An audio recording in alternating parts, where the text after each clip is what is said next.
Madame la ministre du Tourisme, merci. Je reconnais maintenant Monsieur le député de Jacques-Cartier.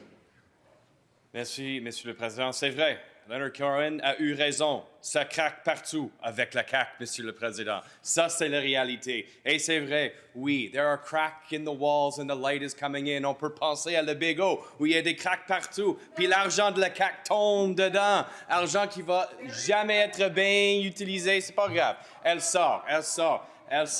Mais la réalité, il y a des cracks partout avec le CAQ. Puis le gaspillage pour le Bigot, ça va être un désastre. Ça va être un regret de ce gouvernement. Un gouvernement qui a dépensé beaucoup d'argent sur un stade qui veut un jour avoir le tour de Taylor Swift.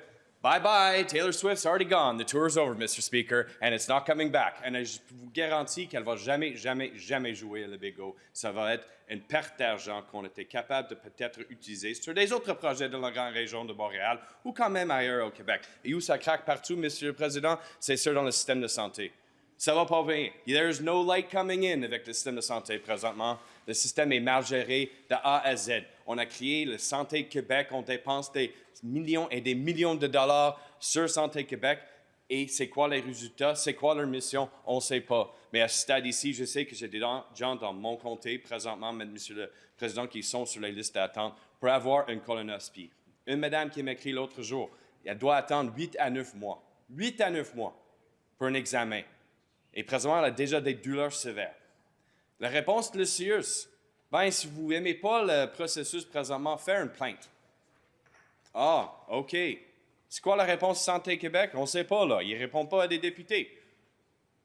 Ça va mal partout. Il y a des cracks partout dans notre système de santé. Et je sais que mon collègue de Pontiac est capable de se lever chaque jour en chambre pour défendre les patients du Québec et de présenter cette réalité à des députés caquistes que ça va mal. Et maintenant, je peux regarder comment ce budget, c'est un désastre pour notre jeunesse. Je peux commencer juste avec le budget pour l'éducation. On sait, le ministre de la Santé a très bien expliqué ça. Tout à 3 % et plus, là, OK, on peut fonctionner avec ça, mais quand c'est moins de 3 %, ça va dire que c'est des coupeurs. Le budget de l'éducation est presque gelé dans le fonctionnement. On sait que les écoles ont déjà été obligées de faire des choix difficiles après des commandes des centres de services scolaires ou leur commission scolaire, de réduire leur budget après qu'un budget était déjà approuvé par ces instances. Alors, les coupeurs ont arrivé. Pour un premier ministre qui a dit « l'éducation faut être la priorité numéro 1 de mon gouvernement ». J'étais ici en chambre quand il a dit ça, en 2018. J'ai aussi entendu le premier ministre « on ne va jamais couper dans l'éducation ». Il a menti. Désolé, c'est un mensonge. C'est un mensonge. Monsieur le député de Jacques-Cartier, donc vous êtes un député expérimenté, je vais vous demander de retirer le mot que vous venez d'utiliser. Mais je me souviens en 2018, quand le premier ministre du Québec a pris cet engagement-là, puis maintenant on voit les coupeurs de notre système d'éducation. Ça va être très, très dur pour nos enseignants, pour les gens qui gèrent nos écoles dans les prochaines années. Et ça, c'est un engagement que le premier ministre a pris de ne jamais le faire, puis c'est la réalité présentement. Voir la suite des choses aussi, parce qu'on voit plusieurs projets d'infrastructure qui sont gelés. On sait pour nos cégeps puis nos universités, je ne vais pas parler trop de ça parce que ma collègue de Montréal va prendre la parole pour bien exprimer la déception des différents regroupements, si c'est des étudiants ou quand même des cégeps et des universités qui sont déçus avec ce budget. Et quand même, je peux regarder spécifiquement, Monsieur le Président, pour la jeunesse. Je sais que le gouvernement va me dire, bien, on a le moins élevé taux de chômage dans l'histoire du Québec, mais quand on regarde les chiffres pour la jeunesse, c'est pas pareil. Il y a un écart de presque 5 à 6 %. Puis présentement, il y a toute une génération qui est complètement laissée à côté, sont oubliés avec l'avenir de où on s'en va comme une province. Et quand je vois un gouvernement qui dépose un budget avec un déficit record, un gouvernement qui a ajouté 96 milliards de dollars sur la dette brute de la province, qui va payer pour ça? Ce n'est pas mes collègues ici qui vont prendre leur retraite tantôt, là. On va dépenser beaucoup d'argent pour prendre soin d'eux autres, avec raison, mais qui va payer pour cette dette-là? Une dette comme ça, c'est une taxe sur la prochaine génération.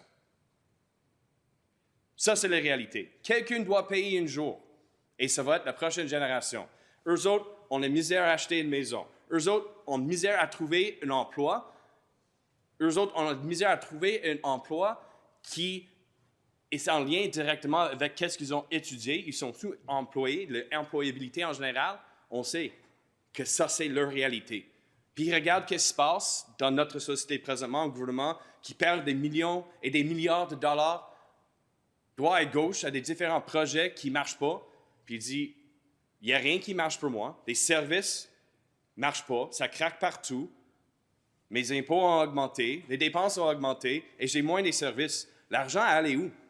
Ce gouvernement aime de répéter, c'est des investissements historiques. On n'a jamais dépensé plus que ça. Mais les gens disent, ben oui, on est quoi pour ça? On est endetté plus que jamais dans notre histoire. Et pourquoi? Qu'est-ce que le gouvernement a livré pour nous, comme une société? For the next generations, this budget is a disaster, Mr. Speaker, a disaster. This premier promised that education would be the number one priority. Number one. He would never cut in education. But we already know that this year they asked the school boards to cut from their budgets that were already approved. Programs were reduced. Services were reduced. That is reality. There are plenty of examples of that.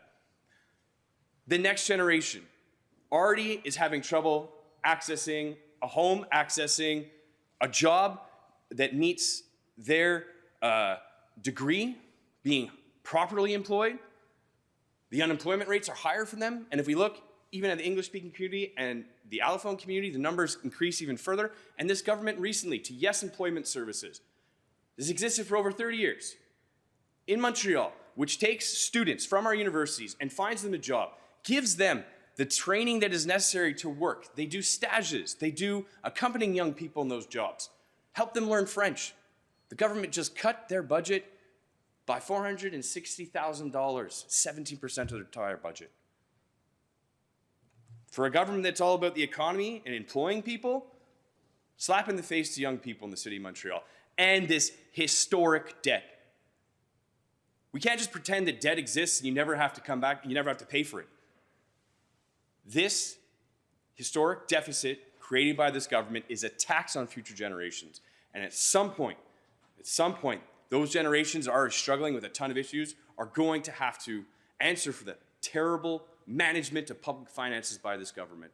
Alors, Monsieur le Président, je sais que je n'ai pas beaucoup de temps qui reste, mais encore, juste en terminant, je suis responsable pour le dossier de l'énergie. Il n'y a pas grand-chose dans ce budget pour l'énergie. Quand même, si on parle souvent, il n'y a rien, il n'y a rien. Et quand même, une discussion pour un autre jour, ça va être sur la question des mines, mais je reviens dans une autre intervention, un autre moment, Monsieur le Président. Merci beaucoup pour votre écoute. Dors avec le CAQ, dors avec ce gouvernement qui n'est pas bon. Merci, Monsieur le député de